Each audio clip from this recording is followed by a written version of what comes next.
حجر کہتے ہیں کہ ایک شخص کو میں نے ایک مقام پہ دیکھا، بڑا اس کا دبدبا تنتنا تھا،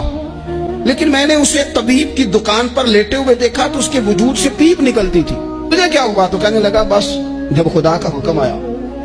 جب اللہ کی حکمت کا غلبہ ہوا، جب تک اس نے ڈھیل دی تو دی، لیکن جب وہ پکڑنے پہ آیا تو پھر حال یہ ہوا کہ ایک غریب مچھیرا مچھلیاں پکڑنے کے لیے دریا میں سارا دن بیٹھا رہا، اسے مچھلی نہ ملی، شام کو روئی پڑا کہ مالک میرے تو بچوں کے پاس کھانے کو بھی کوئی شے نہیں۔ تو ایک مچھلی شام کو بڑی محنت کے بعد ایک بڑی مچھلی اس کے ہاتھ لگی۔ ان دنوں نہ مچھلیاں ملتی تھی نہ گوشت ملتا تھا، وہ بیچارہ ایک مچھلی لے کے جا رہا تھا اپنے گھر کی جانب، تو سامنے سے میں آ گیا۔ جو طریقہ ہوتا ہے، کدھر لے کے جا رہے ہو، کہاں سے لی ہے؟ تو کہتے اس نے کہا صاحب مجھے پتا ہے آپ مجھ سے چھین لیں گے، لیکن میرے بچے صبح سے بھوکے ہیں، یہی میرا روزگار ہے، آج مجھے کچھ نہیں میسر آیا، میں نے اس مچھلی کو لیا ہے،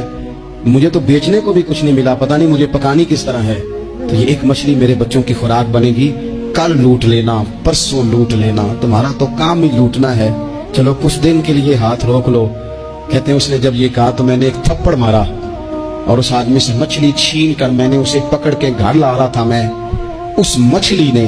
حالانکہ مچھلیاں کاٹا نہیں کرتی، کہنے لگا اس مچھلی نے ناخن پر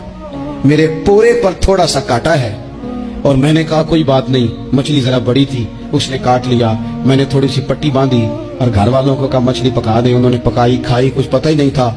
2-4 دن گزرے ہیں تو زخم آگے بڑھنے لگا ہے۔ طبیب کو دکھایا ہے تو اس نے کہا یہ تو انگلی کاٹنی پڑے گی۔ کہتے وہ انگلی کٹوائی، 1 ہفتہ نہیں گزرا تھا کہ زخم آگے بڑھا، تو پھر وہ ہاتھ کی طرف بڑھا تو میں نے جا کے دکھایا تو اس نے کہا ہاتھ بھی کاٹنا پڑے گا، سارا بازو کٹوا چکا ہوں، رات کو نیند نہیں آتی، ایک لقمہ پیٹ میں نہیں گزرتا، میرے بچے، میرے بھتیجے، میرے بھائی، میرے عزیز گلی گلی اس غریب کو ڈھونڈتے پھرتے ہیں جس کا نام بھی ہم کوئی نہیں جانتے، تھک گئے تلاش کر کر کے، خدا جانے کہاں چھپ گیا اللہ کی اتنی بڑی زمین میں، وہ ملتا نہیں، میں سو نہیں پاتا۔ کہنے لگے شیخ میرے لیے دعا کر دو، مجھے کچھ نہیں چاہیے، بس وہ مجھے مل جائے اور میں اس سے نہ معافی لے لوں، بس وہ مجھے معاف کر دے، 2 جملے معاف، جیسے بھی ہوگا میں منا لوں گا، بندہ درکار ہے۔ ابن حجر نے لکھا ہے، کہتے ہیں وہ تڑپتا رہا، روتا رہا، آہوزاری کرتا رہا۔